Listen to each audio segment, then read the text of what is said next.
Hi guys, today we're going to talk about test taking strategies. This far into the semester, many of you have already taken a couple of tests. You're starting to figure out what works and what doesn't work for you. So we're just going to go over a few other things that might help you, make you think of tests in a different way. Of course, testing is a part of academic life and it'll be a part of real life as well. There's always going to be some way to measure a skill or determine a readiness factor. Testing opportunities are learning opportunities. They're a way to apply what you know, they're a way to apply and figure out what you don't know. And then in this chapter, of course, we're going to talk about ways to prepare for tests. We're just going to draw a lot from that knowledge acquisition and memory lesson that we did a few weeks ago as well. Controlling some of it, again, this is typical test anxiety, not a diagnosed test anxiety, and that's important that we understand that difference. The biggest part is being prepared. The more prepared you are, the better you're going to have control over that stress level. Bouncing that bad vibes, remember going back to our growth mindset and making sure we're controlling that negative self-talk and trying to replace it with positive. Visualize your success, remembering that it's all about you. The biggest thing for me is having that plan and following it. So if you have a study schedule, stick to that study schedule. Be prepared for that exam. Eat well, sleep, and relax. That's all of our self-care, and that all affects how we recall information, especially that sleep part.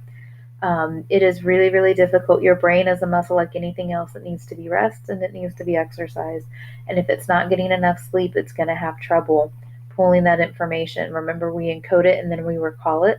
It has trouble remembering what we encoded it as when our sleep isn't always there. Come early as you can so that you can feel prepared. You can take a minute to mentally prepare and then put it in perspective. And this is, I think, one of the most important pieces of it. Failing an exam can feel like the end of the world, but it is not the end of the world. You will not die from failing an exam, right? It might change some things for you. It might mean retaking a class. It might mean retaking the exam. It might mean doing extra work to bring the grade up to compensate for the exam. But at the end of the day, it is a learning opportunity. It is not the end of the world. It just might mean some adjustments. And sometimes, those hit us hard, and that's okay. I've had students that have not done well and they've had to spend more time in a learning lab, or they've had to adjust their study schedule to spend more time in the class, and all of that's okay. That's what a test is a chance to see how your self-regulation is working and if you need to adjust it for that course. Um, Again, this is test anxiety. If you're not sure, or if you know that you have a diagnosed test anxiety, which I just realized I misspelled on the slide, please make sure to use resources that are out there for you. We have a SAS department. When you have the live PowerPoint, if you pull that up, these links should be embedded there for you, and you can click and it'll walk you through. Of course, you've already done this part, right? So you'd start with their application from services. You can talk to somebody in the department.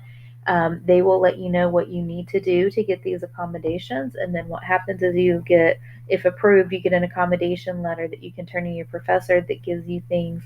The biggest one that I see is the extra time. And so a lot of times you can take your test in the testing center instead of trying to complete it all in the class. Or if you have a timed exam, since we're all online, it'll allow those things to be removed so that you can take as much time as you need. Some of us just take longer to process information, and it's hard to do in the hour 20 minutes that's a normal test time for class. So if you think you need them, if you're not sure, reach out and find out, because if you do need them, then that's an important service that you should have. All right, other ways to study, and please, please, please do not cram. This is going back to the memory. We know cramming, you might remember it, it might squeak you through a test. And then what do you do when you get that cumulative final? You're restudying everything that you know. Cramming is not an effective study tool because we know how memory works. It needs a lot of repetition. So set goals and manage your time. I'll say it 100 times till I'm blue in the face. Have your study schedule on your calendar and stick to it. Remember your personal learning preferences and strengths. So if you're a visual learner, take the time to take your notes and make it into something visual, whether it's a mind map or something that will help you study, flashcards, anything that helps your strengths. If you need to move, Move while studying. Use flashcards and walk around the house if that's something that helps you. Use those learning preferences that we talked about. Use those memory strategies that we talked about. Remember, we talked about things like chunking, connecting information to things that we know. Any of those from that chapter, use those. The ones that work for you, use them. If they don't work, stop using them. Of course, we talked about the importance of listening and note taking and that active listening, so that you can really pay attention, strategies to do that, then how to put them in your notes where you're not just dictating what the professor says, but capturing those key terms, making room for your questions and for elaboration. And then finally, those reading strategies. We just went through all this last week. That again, active reading strategies, highlighting, taking notes, asking questions using the SQ3R method so that you're getting more information instead of just blindly reading it and then never looking at the information again. So you should study every day. Remember, we talked about smaller amounts of time on a daily, regular basis. Merge your class notes and textbooks to notes. That's called a master set of notes, and that should be notes from everything that you did.